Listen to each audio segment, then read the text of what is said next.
Regardez votre programme avec la région Hauts-de-France, la région Pro-Business, Pro-Emploi. Eco & Co vous est présenté par la voix Eco.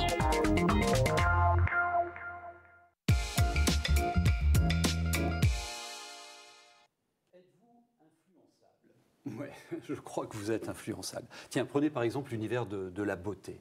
Il y a les magazines, il y a les réseaux sociaux. Tous les jours, vous avez des propositions de produits, de vêtements à la mode. C'est le marketing d'influence et ça se développe.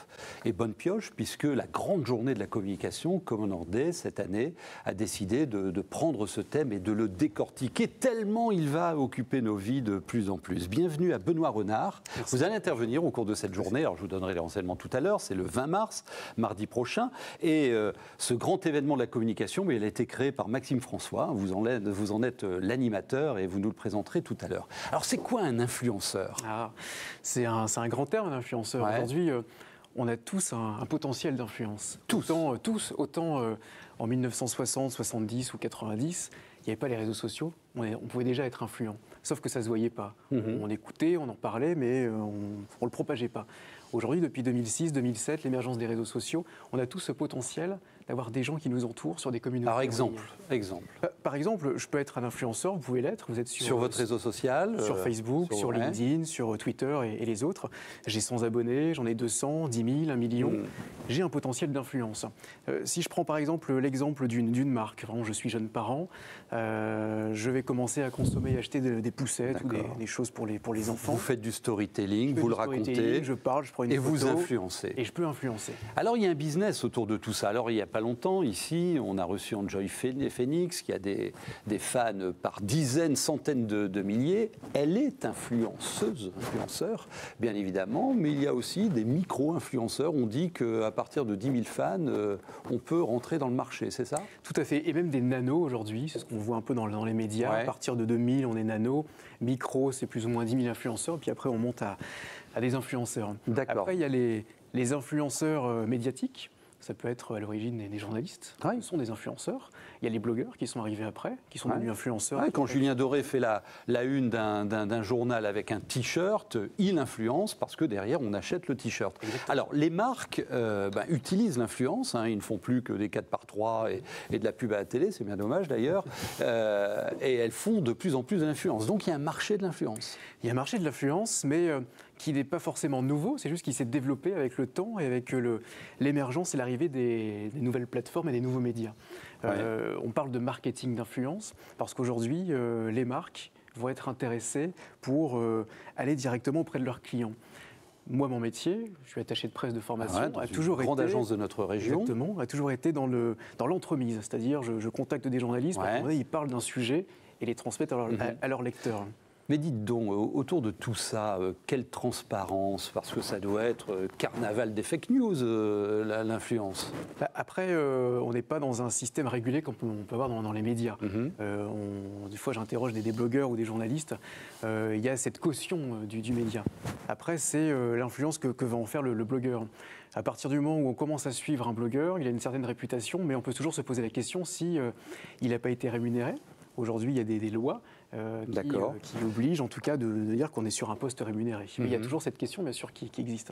D'accord. Alors, sachez qu'il existe des plateformes qui réunissent des influenceurs et qui les connectent avec des marques. Par exemple, si vous voulez influencer sur le maroilles, on vous donnera des kilos de maroilles contre la promesse de bien parler du maroilles, de faire du storytelling sur vos réseaux sociaux. Et ça se développe auprès de tas de grandes marques. Donc, bonne pioche d'avoir choisi ce thème cette année, d'autant que notre région, les Hauts-de-France, regroupe quand même pas mal de grandes marques.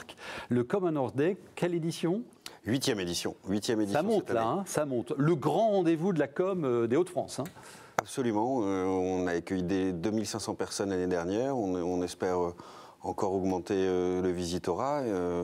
un événement qui, donc, sur une journée, propose au public, à la fois au public professionnel, à la fois un congrès donc sur le marketing d'influence, un salon où on retrouvera environ 150 exposants toute la journée, et puis on terminera la journée par une remise des prix qui récompense les bonnes pratiques en marketing, communication événementielle. Et là, on verra aussi que sur notre territoire, il y a beaucoup d'annonceurs dynamiques. Des choses innovantes. Bien sûr. Bien sûr, on a la chance d'avoir pas mal de grands annonceurs, de grandes marques, comme on dit. Alors, vous accueillez aussi le gratin mondial du marketing d'influence. La star, c'est un Canadien. C'est ça, c'est la première fois pour nous. On parvient à faire venir effectivement une référence mondiale sur le sujet. Donc, il est francophone en plus, et il viendra donc nous parler surtout de la vision prospective de l'avenir. C'est quelqu'un qui a écrit depuis longtemps, depuis 20 ans maintenant sur ce sujet-là. Il est assez précurseur, et donc nous expliquera qu'en fait ça nous concerne finalement un peu tous. J'entendais tout à l'heure les grands influenceurs avec des milliers sur YouTube, etc. Mais ça concerne aussi finalement tout le monde, puisque on est en recherche de véracité, d'authenticité. D'ailleurs, la table ronde qu'il va animer, c'est « Nous sommes tous des médias ». Exactement. Nous sommes tous des médias. Moi, j'aurai le plaisir d'animer le rendez-vous de clôture à 16h30. On crédibilise aujourd'hui beaucoup plus finalement quelqu'un qu'on connaît ou quelqu'un qu'on admire, plutôt que finalement les masses médias, effectivement. Et l'arrivée des réseaux sociaux en concomitance avec une certaine usure des médias traditionnels a permis à ce marketing d'influence de se développer. Alors c'est important ce que vous dites, et les spécialistes disent que ce marketing d'influence n'en est qu'au début de son histoire. Ça va exploser, paraît-il, parce que, vous l'avez bien démontré, nous devenons tous des médias. Comment vous voyez l'avenir et les alertes aussi par rapport à ça, parce qu'on peut faire tout et n'importe quoi? La troisième partie de la journée d'études qu'on propose, elle s'accentuera sur les limites et les perspectives. Et ces limites-là, elles sont importantes, puisque je pense qu'il ne faut pas commettre les mêmes erreurs qu'avec les autres médias, c'est-à-dire l'overdose finalement.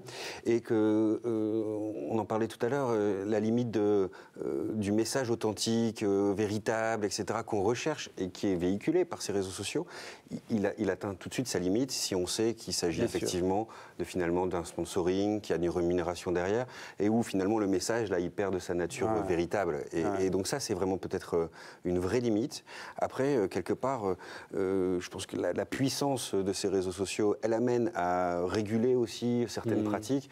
Et il y a des choses qui sont même rejetées finalement par le public lui-même. C'est-à-dire que au-delà de la réglementation, il y a aussi les pratiques que certains acceptent et que certains n'acceptent pas. Alors, que vous soyez consommateur ou futur influenceur, à consommer avec intelligence et recul, bien évidemment.